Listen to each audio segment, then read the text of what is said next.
Bwana Mkude na Bibi Zinduna, naomba mnisikilize kwa utulivu na uvumilivu. Ujauzito wa mke wako una tatizo kubwa sana. Ana placenta previa, hali ambayo placenta inashuka chini na kufunika mlango wa kizazi. Hii ni hatari sana kwa mama mjamzito, lakini pia hata kwa mtoto, kwani inaweza kusababisha kutoka kwa damu nyingi sana wakati anajifungua. Inaweza kuhatarisha maisha ya wote wawili.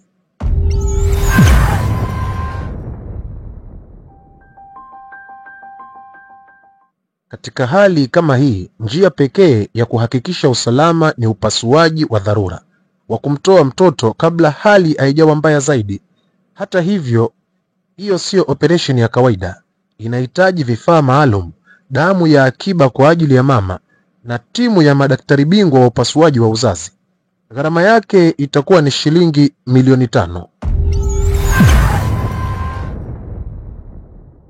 Dokta, samani kidogo hapo tueleweshane.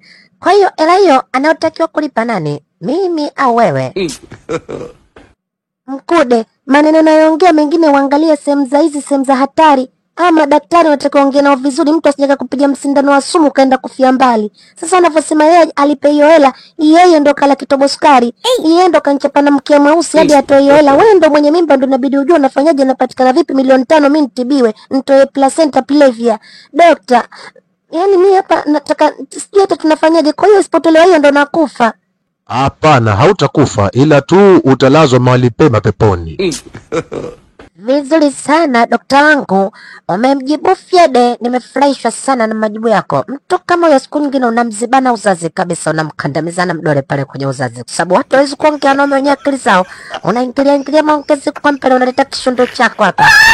Mimi naomba ofa. Wewe dokta naye kwanza tuanze hapo kidogo, niachane na umshenzi, nitamalizana naye kwa sababu mjinga na akili. Wewe nawe dokta unavotaja milioni 5. Wewe milioni 5 unaijua ina sifuri ngapi? Ina rangi gani? Imekaa mkao gani unaijua? Ndugu yangu, nilichokueleza hapa ni majibu ya kitaalamu. Kwa hivyo itakuwa ni hiari yako sasa kwenye kuamua kufanya ama kutokufanya. Lakini nilichokwambia ni katika muktadhari wa kuokoa maisha ya mke wako pamoja na mtoto wako aliye tumboni. Dokta wangu, wala usitaki kuumiza kichwa chako. Usije ukachanganyikiwa dokta, ukaja kunitoa mimba na koleo. Huyu mtu asikukere. Yeye milioni 5 atajua anayenyea wapi. Kipindi anafanya starehe ya kujua kama kuna gharama. Kipindi anafanya hayo mambo yake ya kujua kama yana gharama yatamgharimu. Halafu unaniambia mimi nitoe kishundu. Na wewe toa kengeleza kwa mbili mbele hapo.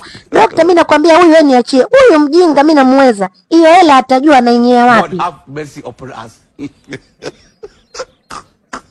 Jirani, unaonekana kama hauko sawa. Na ujio wako wa usiku sio wa kawaida. Kuna usalama kweli? Usalama uliokuwepo jirani yangu, usalama wa taifa CIA. Lakini usalama wangu mimi kama mimi, huo haupo. Navyokuambia hapa jirani yangu, nimechanganyikiwa, nimeroa sehemu zote za mwili. Ila kuna sehemu hizo haziroagi, ndio hizo tu zimestirika. God have mercy upon us. Sasa una shida gani jirani? Nini kimekupata? Kilichonipata kimenipakata sana jirani yangu. Alafu sasa nimeamini kweli mwanaume kama una hela unakuwa Fatuma tu. Sasa bora ningezaliwa zangu binti nile maisha kilaini. Nani huyu alipeleka udongo wangu kwenye ladies and gentlemen wakati naumbwa? Kanikosea sana. Ningekuwa binti mudau, ningekuwa nimetulia na mume wangu na subiri kodi ya meza kuliko shida ninazokutana nazo. Wanaume tumeumbwa mateso. Ukiona mtu analia ujue amejamba, tena amejamba. Ukiona mwanaume analia ujue ana jambo. God have mercy upon us. Kwanza calm down. Calm down vipi hapo? Sasa mbona nao naanza kuchanganya lugha hapo, tutakoroga na sasa hivi. Yaani unamaanisha nikae chini au nikuonyeshe sehemu za chini? Hiyo ni calm down. Kumekucha. Jirani, hebu niambie tatizo lako nini? Nilikosea mimi kuchanganya lugha ya mbele kuileta nyuma. Niambie tatizo lako nini, kama liko ndani ya uwezo wangu nikusaidie. Sasa na wewe kwa nini ukose lugha ya mbele uilete nyuma? Unakosea kwa makusudi alafu unataka tuanze kupoteza muda hapa. Okay, anyway. Sasa mimi jirani nimekuja hapa namuulizia mzee mume wako, mzee Matosa. Nimemkuta na mazungumzo naye muhimu sana, nimekwama nataka aniokoe. Karibu ndani. Mzee Matosa yupo, tena yuko sebuleni. yawezekana anatusikia hapa.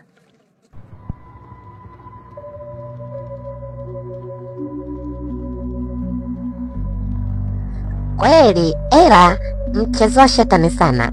Yaani mzee Matosa hapo uliponishika mkono, nimelainika kweli, nimesisimka kama Mwajei. Kama Mwajuma tu. Hapana kijana. Wewe ni Rijal Makbur. Kwa nini unaanza kuwa na tamaa? Nini kimekuleta nyumbani kwangu? Karibu sana. Amna mzee wangu, sio jambo la tamaa, ila shida impendezi mtu kama tai uliofaa hapo. Haina shida mzee wangu Matosa. Mimi bwana, kilichonileta hapa na matatizo sana mzee wangu, na kama unavyoelewa kwenye mtaa wetu wewe ndio mtu mwenyera, na tumekuchagua uwe mwenyekiti wa serikali yetu ya mtaa kwa sababu wewe tunakuamini sana. Sasa mwananchi wako nimekuja hapa na tatizo kubwa kwelikweli. Mke wangu yuko hospitali, anaumwa ugonjwa wa uzazi kwenye uvimbe, placenta previa huo. Na unajua utakuwa unaelewa, mimi daktari kanambia kanichanganya.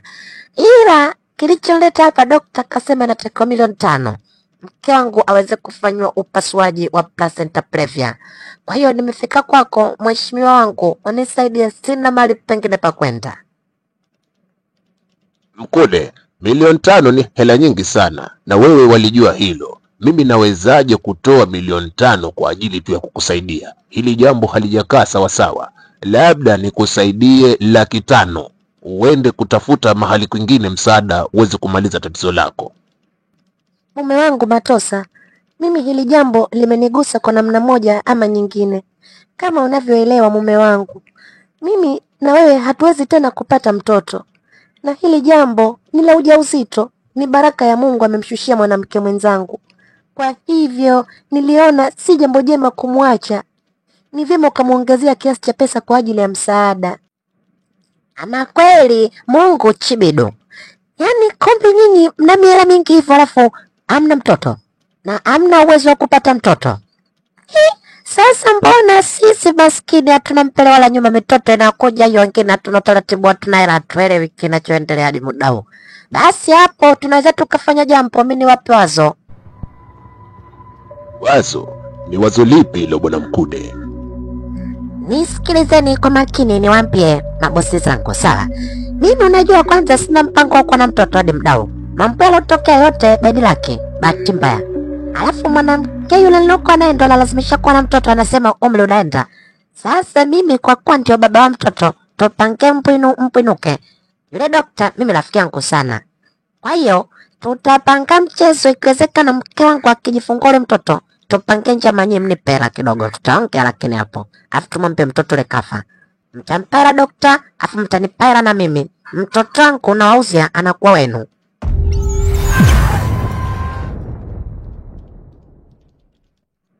Mkude, umeongea jambo zito na la kushtusha sana. Una uhakika na unachokinena? Kinena ninacho bosi, kinanena kweli, ndo maana nimempa mtu mimba. Sasa unaanza kuniambia ninacho kinena, mbona na matusi rejareja? Wewe twende kwenye mpango wa kuambia mimi niko very serious na maisha. Nachoambia hapa stani mtu nauza mtoto. Mungu, naona unajibu maombi yangu. Unaniletea muujiza. Matosa mume wangu, jambo hili ni dhahiri. Unakumbuka nilikwambia kuhusu ndoto? Niliota nimeokota mtoto kwenye bahari. Ninaamini njia yake ndiyo hii ambayo alipaswa kuja. Mkude, tunaomba uwe makini na jambo hili, na sisi tutakupa pesa yoyote unayotaka. Tuko tayari, ili mradi tu uwe mkweli na mwaminifu. Hakuna tatizo, madam bosi. Kikubwa hapa twende kwenye biashara, tukubaliane. Kwanza mtoe milioni 5 ya kumfanyia upasuaji ili akae vizuri mteja wetu. Eti mteja si nimuite mteja, si nimuite kifurushi au nimuite placenta yenyewe, maki atakoma. Mwanamke wangu mshenzi sana, nitamkomwa. Kwa hiyo hapa sasa nyinyi twende kwenye biashara. Mnatoa ngapi? Naomba mimi nilisemee hilo Mkude. Sisi tutatoa milioni 5 kwa ajili ya mke wako kufanyiwa upasuaji. Halafu baada ya hapo, wewe tutakupa milioni 20 kama sehemu ya mauziano ya mtoto huyu.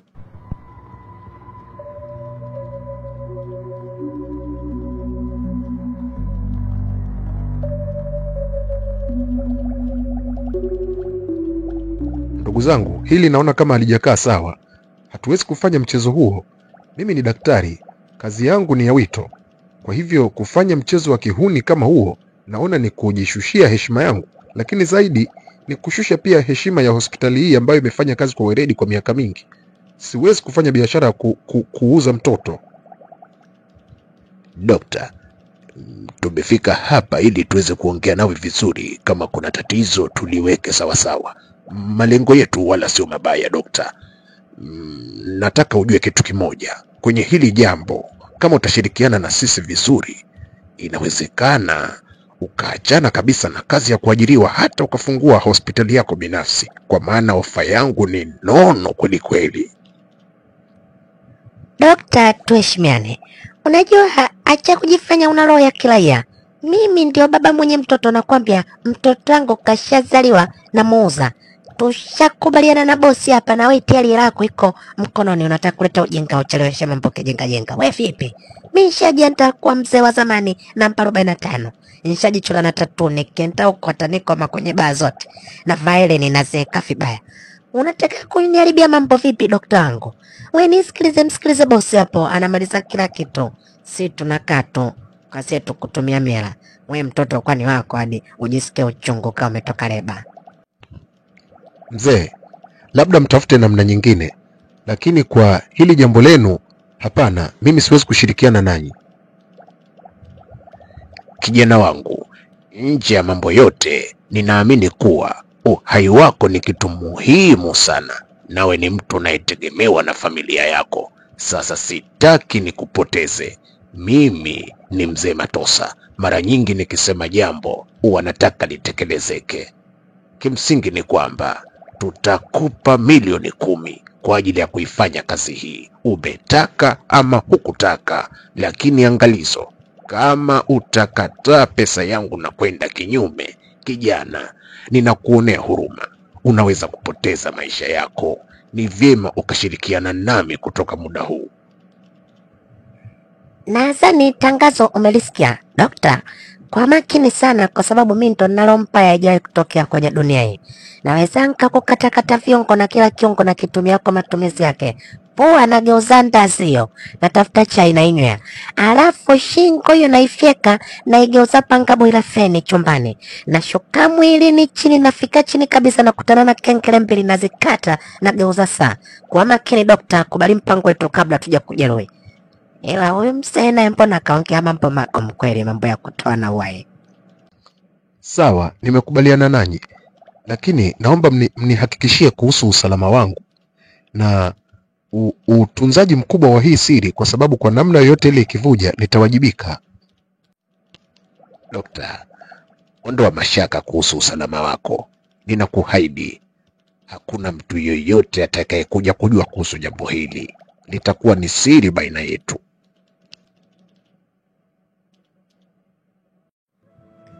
Dokta, hapana, hili haliwezekani dokta. Jamani, mwanangu mimi nimekufa vipi?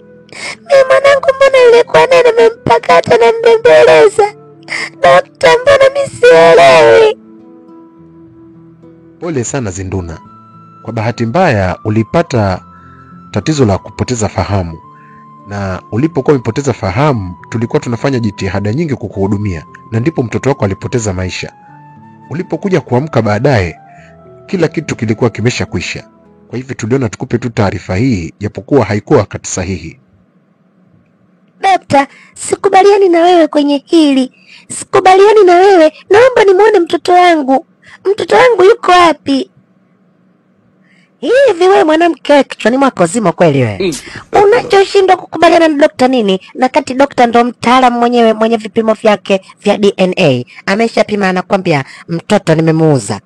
Eti nimemuuza tena, anachanganya madawa hapa. Mtoto amekufa. Wewe unambisha, unachombisha nini? Mkude, mimi siongei na wewe. Muone kichwa kama ugali. Na ndio maana kumbe mtoto amekufa. Kwa sababu hata sikustahili kuzaa na wewe, mwanaume laana sumaka. Lakini dokta, nataka kujua mambo mawili. Ni kwa nini nilizimia siku 2? Na mtoto wangu yuko wapi? Hata kama amekufa nimuone. Kuhusu swala la wewe kuzimia kwa siku 2 na kuwa hujitambui, ni swala la kitaalam zaidi ambalo nitakuelekeza, wala hakuna shida. Lakini kuhusu mtoto, baba yake aliidhinisha na aliweka saini kuwa azikwe, kwa sababu hata hapo hospitali tuna makaburi. Kwa hivyo tumeshamzika tayari kwa idhini ya baba yake. Jamani, mnawezaje kumzika mtoto? Mimi mama yake sipo. Wamsiba msiba gani? Hivi wewe Mkude una akili kweli? Unapitisha vipi unasaini mwanangu azikwe mama yake nipo kwenye usingizi mzito? Jamani, mimi mbona mmenifanyia hivi? Mtoto wangu bora hata basi ningejua sura yake ikoje, wa kike au wa kiume. Hamkunitendea haki. Eti haki? Haki gani na unayotaka wewe? Labda akili. Jacqueline, binti yangu kipenzi, napenda nichukue nafasi hii kukushukuru sana mwanangu kwa kuniwekea heshima na kuwa na ufaulu mzuri sana darasani. Hakika umechukua kila kitu kutoka kwangu baba yako.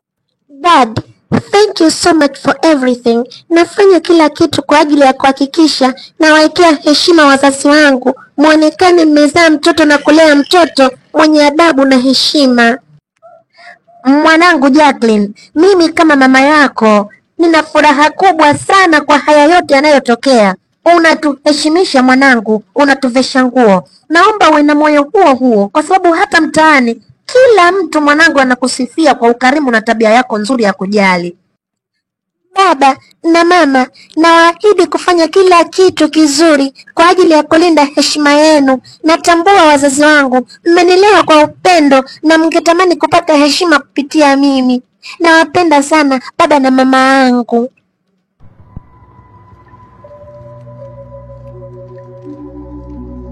Ulitakiwa kulijua hili kabla hata hujafanya maamuzi. Kwa sasa mizimu inataka dhabihu na huna cha kuwatenga katika hili. Lazima uwatolee mizimu dhabihu yao, kwa kuwa wewe ulirithi jambo hili kutoka kwenye ukoo wenu.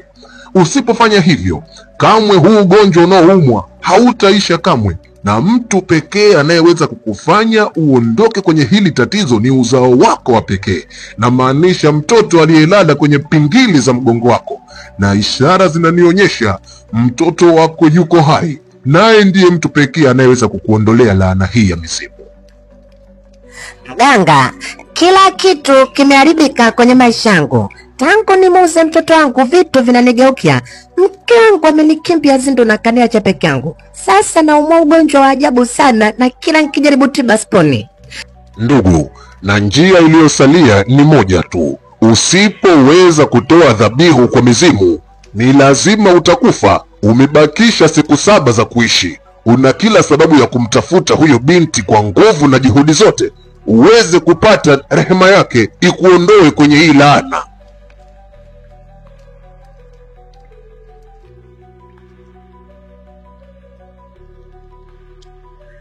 Bwana Matosa na mke wako Bi Mary, nimekuja hapa mnisikilize kwa makini. Nimeshapata matatizo ya problem. Maisha yangu yashabadilika, yasharibika sana.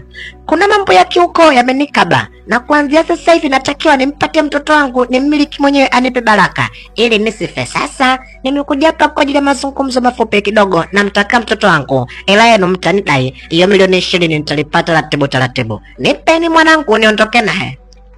Ndugu, nadhani utakuwa umechanganyikiwa. Kumbuka tulichokifanya ni makubaliano ya kibiashara. Huyu mtoto ulituuzia. Unapoanza kusema ni mtoto wako, una kithibitisho gani? Kuhusu kithibitisho ninacho. Kama mnabisha basi twende hospitali tukapime mkojo wa mkojole, alafu tuangalie kama sio mkojo wangu mwenyewe mnataka kunidhulumu. Sasa naomba mnisikilize, mwanangu binti wa kike namjua. Msitake kuleta michezo na kijinga, nitaenda kwa shtaki. Nasema namtaka mtoto wangu, wezi wa watoto nyinyi. Baba na mama, naomba mniambie ukweli. Haya maneno niliyokuwa nayasikia yana ukweli kiasi gani? Kumbe nyinyi sio wazazi wangu. Jacqueline, hebu kwanza jitulize binti yangu kipenzi. Huyu bwana hayuko sawa kiakili, wala utakiwi kumsikiliza. Tuulize kichwa chako mtoto wangu, na mitihani unatakiwa uwaze vitu vizuri vya shule, sio kusikiliza ujinga unaoendelea hapa. Kwa hiyo kumbe hili ndio kojo langu. Mwanangu mwenyewe beautiful girl kabisa. Pumbavu sana. Naambia hivi, hebu tufungulie ni mlango tuondoke, mimi na mwanangu tunaenda kwanza maisha yetu mapya. Baba, samahani sana, usinizoee. Mimi sio mtoto wako. Muone, miwani kama askari wa majini. Mimi ningekuwa mtoto wako ungeniuza kweli. Nimewasikia hapo mnaongea mambo yote. Nyinyi wote si watu wazuri. Na kuanzia sasa hivi sikutaki wewe baba wangu wa ukweli wala wewe baba unaonilea. Wote naona washenzi wakubwa. Naenda kuanza maisha yangu ninapopajua.